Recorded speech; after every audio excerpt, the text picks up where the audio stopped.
Ian and I have been roommates since freshman year, and having come from California and Seoul, South Korea, there's kind of like a culture difference, and we kind of wanted to embrace that. We've both been, we both traveled to over 20 countries, so I think the biggest thing was that we're trying to find a way to use our cultural experience to benefit the international community.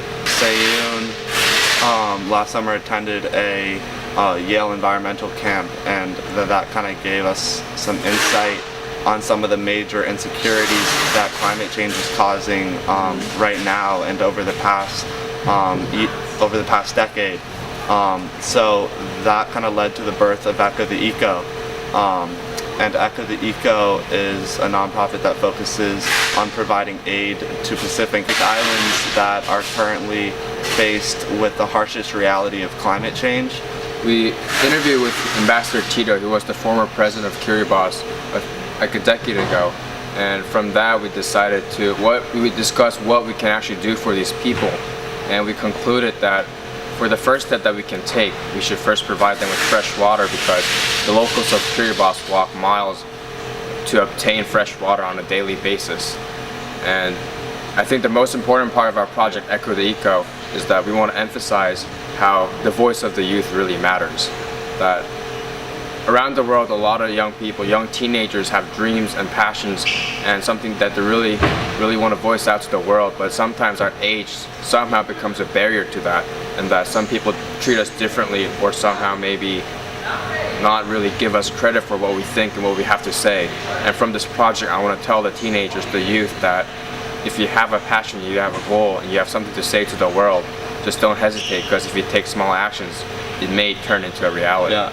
Well, the freshwater supply on Kiribati is a huge problem currently, because currently the way in which the locals obtain fresh water right now is through something called a Tamana pump.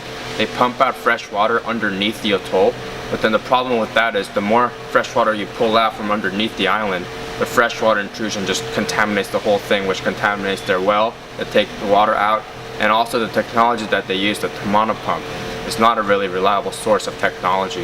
It breaks a lot, and these locals do not have ways where they can actually fix it. They always need an expert to come in and fix it for them. We were thinking about providing them with something that is easily accessible, something they could fix, and something that could create enough water so that the whole town do not have to go back to relying on Tamana pumps. We concluded with building a desalination plant for them. Spectra provides these water makers for the military and the Navy, and we saw that as a huge pro and a huge bonus.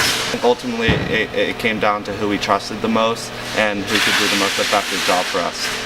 So the ultimate goal of our project is to let people know about this silent crisis going on Kiribati, that people of Kiribati are struggling to get fresh water on a daily basis, that their homes are getting intruded by water, and that their agriculture, whole industry are getting destructed because of the soil are getting contaminated.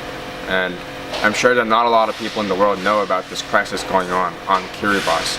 And I wanted people to really make sure that people know that they're suffering not because of their own deeds, that because they emitted so much carbon into the atmosphere is because of us.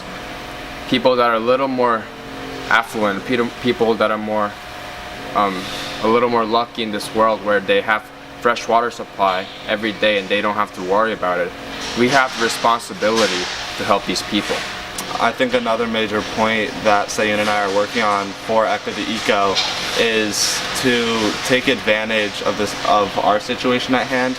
We have been able to speak to around 10 schools now, and inform anywhere from elementary to middle school to high school students about the current crisis, and kind of spreading awareness to enact change fast, but also to have it ready in the future, because we've already waited long enough, and now we see a great country like Kiribati being extremely vulnerable to this, to rising sea levels. So as much as we want to help the people on Kiribati, it's also as much about spreading awareness and having the future be in good hands.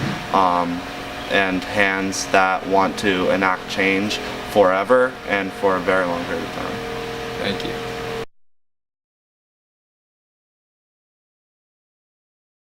What the device does is it takes the pressure from these pumps, which is relatively low. I mean, this one's running at like 100 psi right now. And so this is just, this is like a filter that would be, in your house or wherever. It's a standard filter kind of available anywhere. Obviously, it's maybe hard to reach a water source depending on where a building is. So if you look inside of here, there's a little gasket in here. There's a little rubber gasket. It's kind of like a washer on a garden hose. Yeah. So this is the surface that seals. So you want to be sure that there's no dirt down in that. No, it's good. They've been really a pretty phenomenal partner. So when something like this, obviously maintenance is a pretty key piece of this. Like it works, and it'll work like this for a while, but then the filter needs to get changed or something leaks and it leaks.